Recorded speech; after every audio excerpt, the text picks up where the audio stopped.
the ceiling. Connor, stop. This is a costume. You're the Spider-Man. Don't drop that Lego Death Star. Don't. That took us forever.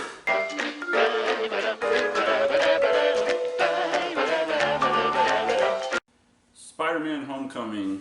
It's the movie that we all expected to be really successful, but not super successful because it's the 6th Spider-Man movie and we thought everyone was done with Spider-Man movies. But it turned out to be really successful. Yep. So if you haven't seen the movie yet, I would definitely recommend this because Spider-Man's my favorite superhero. It's a good movie, and it's a perfect, fun summer blockbuster movie. Yeah, I mean, I'm not the biggest Spider-Man fan. The only ones I've really seen were the original 3 with Tobey Maguire. Yeah, I kind of agree with people that the 3rd one really, really sucked. And then didn't see any of the Amazing Spider-Man ones. And then that was a good choice. Yeah, then I saw this one and I actually enjoyed it. It was pretty dang good. Like I said, I'm not the biggest Spider-Man fan, but hey, it's an enjoyable movie. Yeah, so it's good. It's got fun Easter eggs. The villain is really fun. The characters are pretty fun. It's got some pretty good jokes. I think some of the jokes fall flat. Yeah. But that's how it is with every movie. If you haven't seen many trailers, don't watch them. Yeah. Because the trailers are really the biggest problem with this movie, that they spoil a ton of parts of the movie. And we'll talk more about that in the spoiler section. But yeah, like jokes specifically.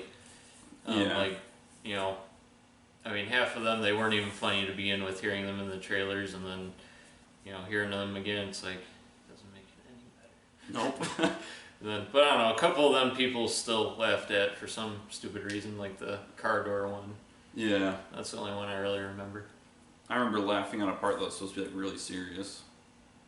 But we'll talk about that later. Alright, so now it's later. Time to talk about spoilers. So, the first thing we probably want to talk about are the good things about this movie. Okay. And there's a lot of good things about this. One of the things I kept hearing from the reviews before the movie was that this is supposed to be one of the best villains with the Vulture. And when I was watching the movie, I was like, this is just another generic bad guy. They're just going to kill him at the end.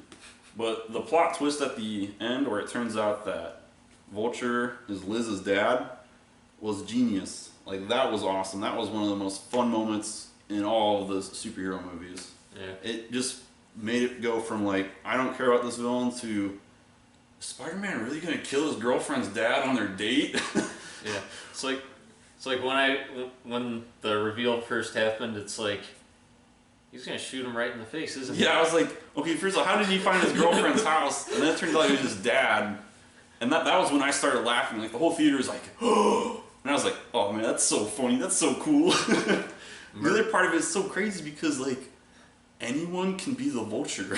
Like, my dad could be selling evil alien weapons right now and I wouldn't even know. Yeah. He's just a normal guy.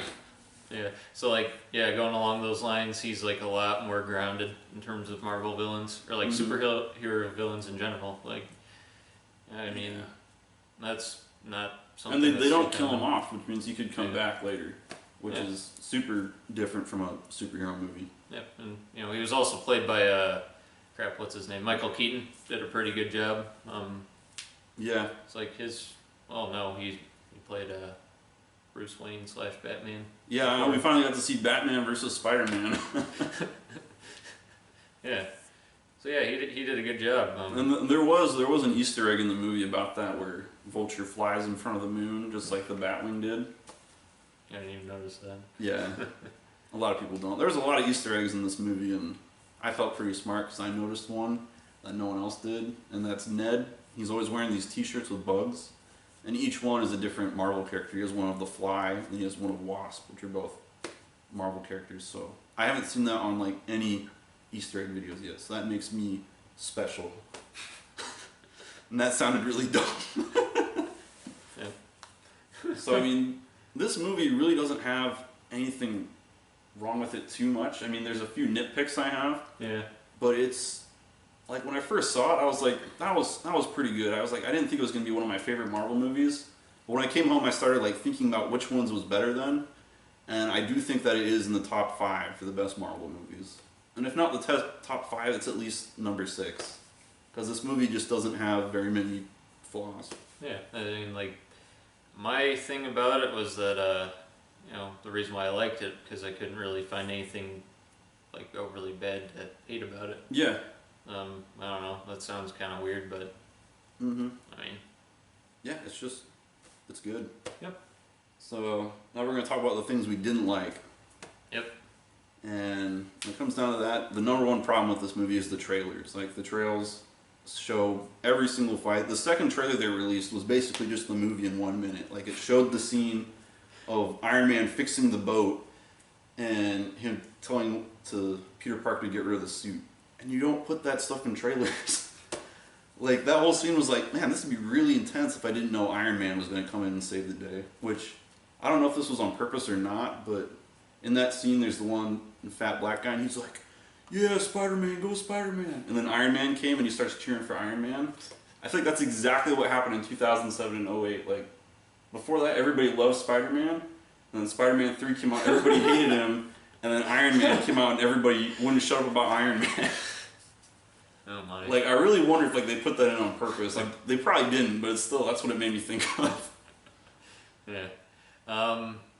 Kind of going off of that Iron Man thing, like, my big thing that I, you know, kind of didn't like about it, like, Iron Man, Tony Stark, he's kind of like a jerk to Peter for no good reason.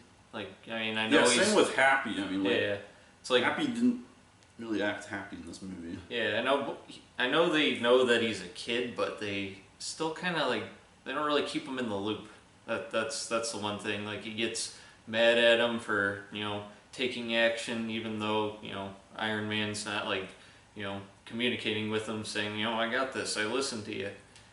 And yeah, it's they're doing weird things with Tony Stark's I mean, character. it was definitely in there to, like, move the plot on, of course, Yeah. but it still was just kind of like, 'cause, I mean, it kind of seems like in, like, all the trailers and stuff that, like, Iron Man was going to be, like, taking Spider-Man under his wing. Yeah. And it seems like that in, like, the Avengers 3, they have, like, a bunch of little, like, on-the-set videos, and all the time, you always see those two next to each other. So I kind of felt like Iron Man was going to be in the movie a lot more, and he was in all the scenes from the trailer. There was even a scene in the trailer of them both flying.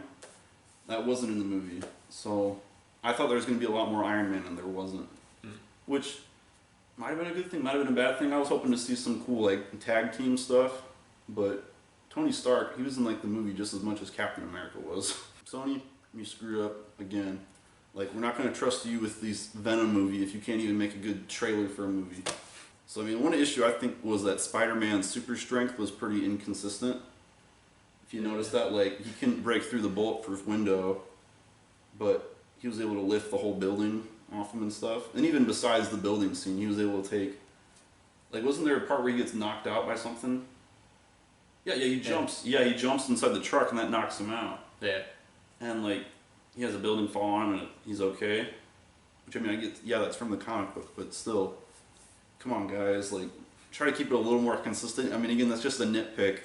It's not really a sin. Yeah. And then the line where he's like, "Oh, I'm a kid that can stop a bus with his bare hands," and then as he leaves the homecoming dance, the shocker guy, like, throws a bus at him pretty much, like, knocks one at him. Another thing is that Mary Jane, or MJ, Michelle Jones, I mean, you have to expect this. This is where a lot of the complaints I hear come from, but this is the third Spider-Man reboot in, like, 20 years. So there's a lot of stuff in this that's different from the comics and stuff. They have to change the story so it's not exactly the same as the other two Spider-Mans. And with that was how Mary Jane is not Mary Jane. Which, I understand why they did that, but it's still, like, kind of sad, you know? Yeah, it's like she's I don't know how to describe it, like a kind of, like, not really angsty, but, like, one of those people that's not really, like, a popular kid that just kind of hangs back thinking everybody else is stupid. Yeah. It's, like, just kind of there. Mm-hmm. I don't know the term for that. Yeah. It's gonna be interesting. Yeah, I thought it was kind of funny how she had, like, the huge crush on Peter Parker. And, like, nobody notices, especially Peter, he has no idea. That was pretty funny.